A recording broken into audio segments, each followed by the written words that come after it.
Hello, I am Dr. Venugopal.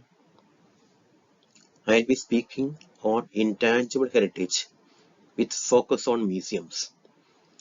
This is based on my experience on intangible heritage for about 2 decades, from 2002 to 2012, largely with the museum sector, such as the National Museum of Natural History, New Delhi, Regional Museum of Natural History, Mysore, Indian Museum, Kolkata, and the National Museum Institute, deemed university in New Delhi, as well as with the academic sector at the Sri Sangrahalaya University of Sanskrit in Kaladi, at its Centers of Intangible Heritage Studies, as well as Center for Museum Studies.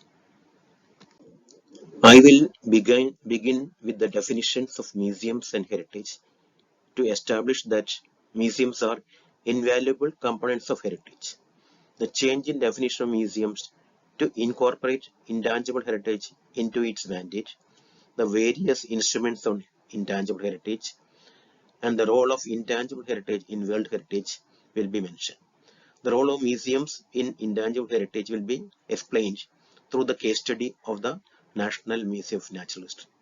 The last part will deal with the challenges of intangible heritage and how the International Council of Museums respond to it. Museums are traditionally collection-oriented institutions with focus on scholarship. However, owing to the success of democracy in the world, majority of museums became public institutions. Still, they continued with collection-oriented, curator-driven institutions. At every stage of crisis of the museum sector, called New Museology Movement, the international apex body of museums, that is ICOM, the International Council of Museums, tried to respond with appropriate solutions, starting with the ICOM ASPAC initiatives on intangible heritage in 2002 Shanghai. ICOM issued statements on museums and intangible heritage in Seoul in 2004 and later incorporated intangible heritage into its definition in the Vienna 2007 conference.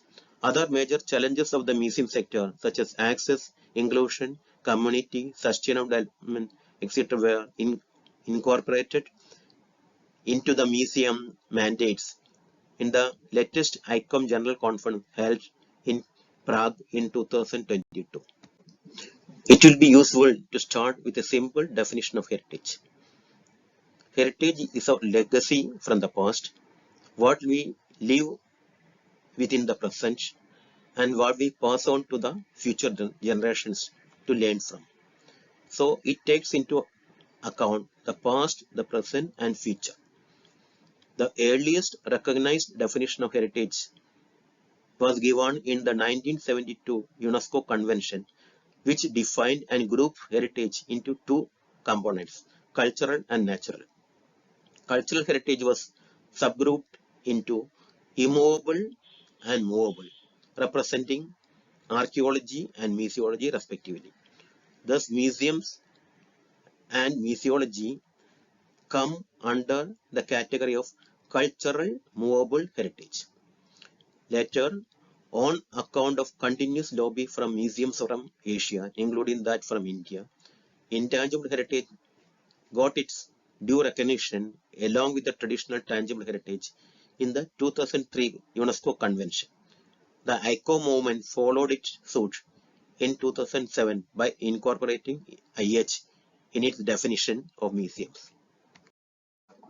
Now I will brief on intangible heritage. Intangible cultural heritage, as per the 2003 UNESCO Convention on the Safeguarding of ICH, is defined as the living expressions and traditions that communities, groups, and individuals receive from their ancestors and pass on to their descendants. This heritage is transmitted from generation to generation. It is constantly modified in response to environment and nature. It provides them with a sense of identity and continuity. It promotes respect for cultural diversity and human creativity. Since the above definition is too general, ICH has been identified through what UNESCO calls domains such as oral traditions and expressions, performing arts, social, ritual and festival events, traditional knowledge and practices on nature and universe, and traditional craftsmanship. Please note that the domains 5, 4, 3, 2, and 1 in the descending order show a range of tangibility to intangibility. So we may say that the domain 5 falls in between the tangible and intangible ranges. While tracing the history of IH, we may find that the first international instrument was in 2001 when a program on oral and intangible heritage was proclaimed by UNESCO. It went on biannually to 2003 and 2005.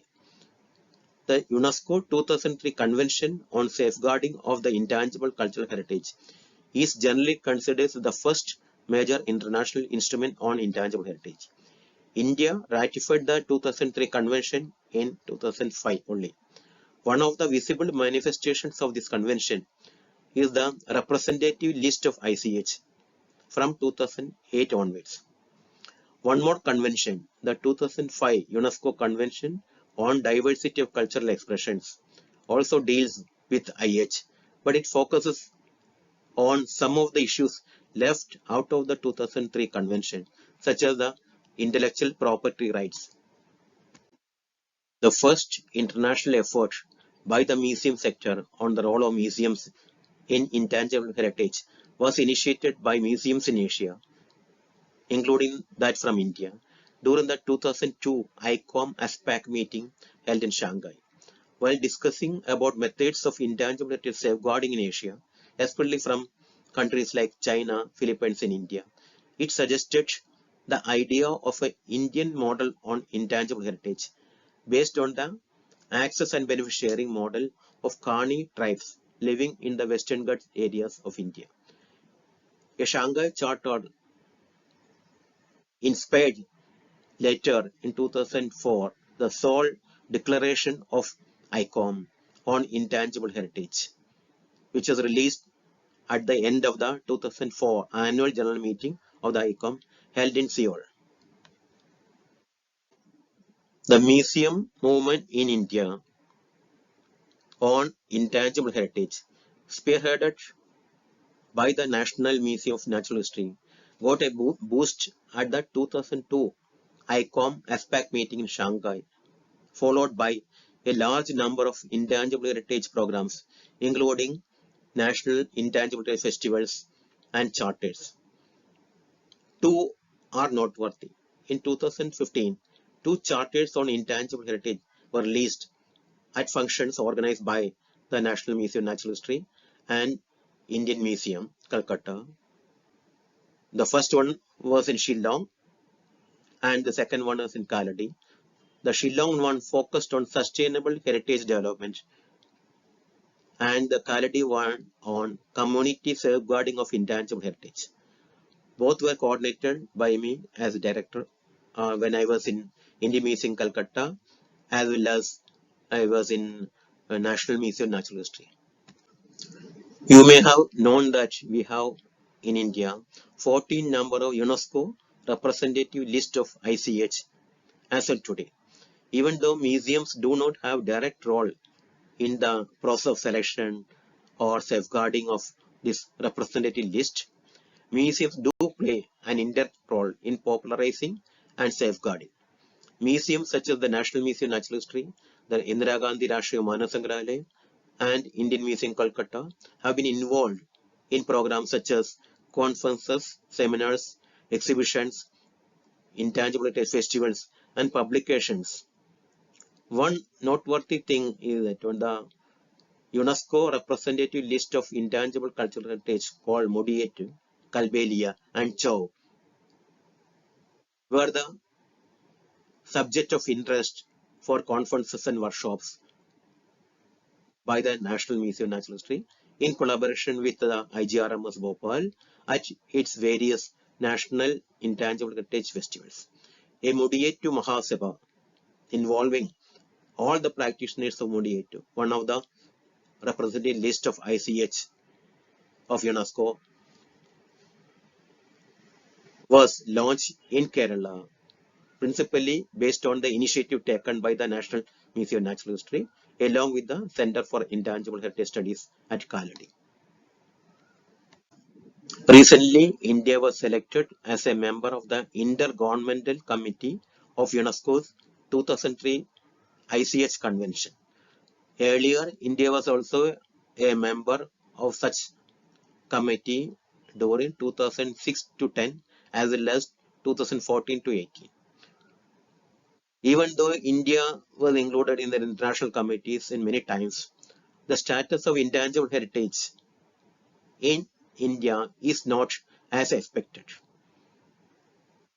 The original nodal agency of ICH under the Ministry of Culture was Indira Gandhi National Center for Art, New Delhi. However, due to some political reasons, it was replaced by Sangeet Nat Academy, which does not have a full-time secretariat for its ICH section. Even though Government of India has announced the formation of a mission on ICH some years back, similar to the monuments and antiquities, this particular mission on ICH never took off.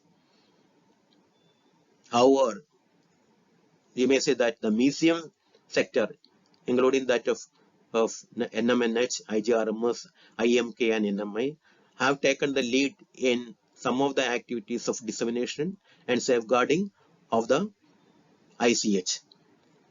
A few NGOs like Sahubedia also are helping out in this process. As I mentioned earlier, even though Ministry of Culture is the nodal agency for ICH, the most active museum on intangible heritage in India happen to be outside the mandate of the Ministry of Culture. It is the National Museum of Natural History under the Ministry of Environment, Forest and Climate Change. It has got its headquarters in New Delhi with regional museums in South India in Mysore, Central India in Bhopal, Eastern India in Bhubaneswar, Western India in Sawamatupur, and now a new regional museum of natural history is coming up in Gangtok for the Northeast. Long before the ICOM accepted intangible heritage in its definition, the NMNH initiated works on intangible heritage, especially on intangible natural heritage. The first gallery exclusively on intangible heritage was established by it in 2009 in New Delhi. The first book chapter on intangible natural heritage in the world was contributed by it in 2012. A few workshops on the intangible model on intangible heritage based on Carney Action Benefit sharing model was organized by it in 2009 and 2018. It also established the first academic center exclusively for intangible heritage in India in 2016. Another noteworthy contribution of the Museum of National Museum of Natural History was the organization of the National Intangible Heritage Festivals continuously over years in different locations in India with the help of museums like IGRMS.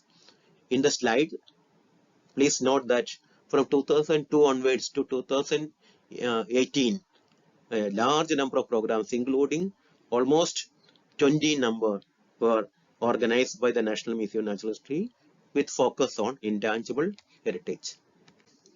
As I mentioned earlier, the Indian model on intangible heritage is based on the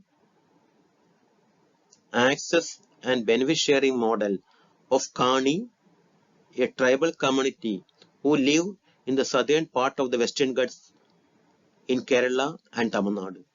This access and benefit sharing model was actually incorporated into the United Nations Convention on Biodiversity called CBD as a case study representing Nagoya Protocol and equitable access and benefit sharing of the genetic resources.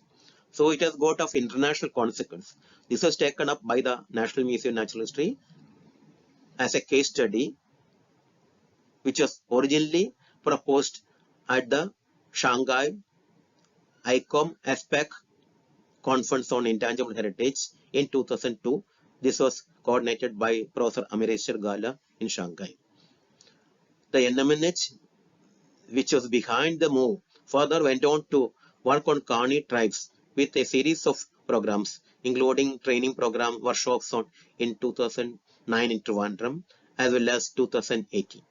This slide shows the various activities of the National Museum of Natural History on Kanis based on, as mentioned earlier, the first book on intangible natural heritage commissioned by the International Council of Museums Natural History Committee and published in 2012 by Routledge Publishers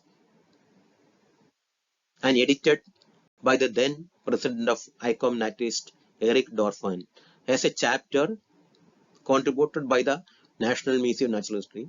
It was titled Project on Intangible Natural Heritage, a case study of the role of museums in interpretation of INH. It is based on a 12-volume publication called Hortus Malabaricus, considered to be the earliest scientific systematic documentation of intangible heritage and traditional knowledge about folk medicinal properties of the erstwhile Cochin province now in Kerala.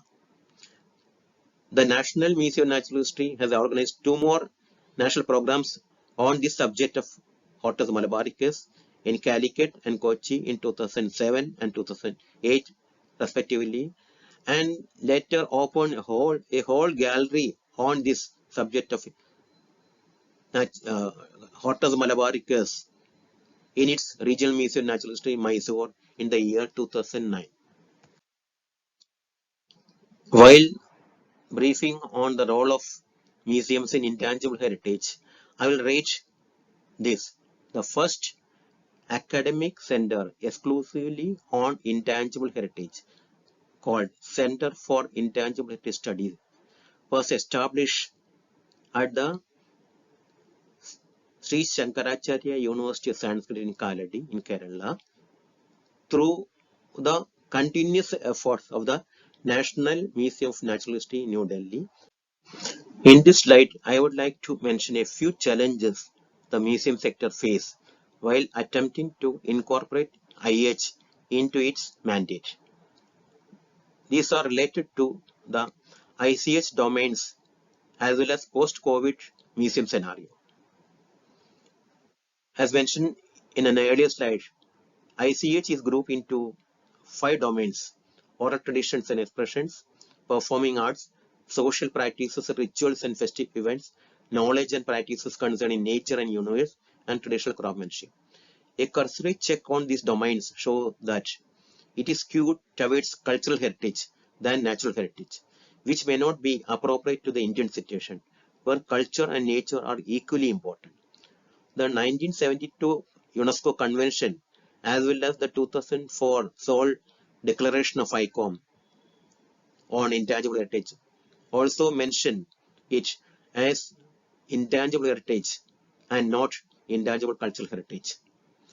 While the domains 1, 2, 3 represent various aspects of cultural heritage, the domains 4 and 5 represent more of aspects of natural or scientific heritage. Therefore, it is appropriate that the correct terminology for the UNESCO suggested term is IH, that's intangible heritage, rather than ICH or intangible cultural heritage. So we may consider that ICH consists of domain number 1 to 3 and INH, that is intangible natural heritage, consists of domains 4 and 5. These are 2 sides of the same coin. So you may say that IH is the coin, its 2 sides are, one is ICH consisting of domain number 1, 2, 3, and the other side is INH, that's intangible natural heritage, consisting of domain number 4 and 5. Now coming back to the second aspects, the most important challenge museum sector face now is with COVID, forcing almost all museums in the world to close down.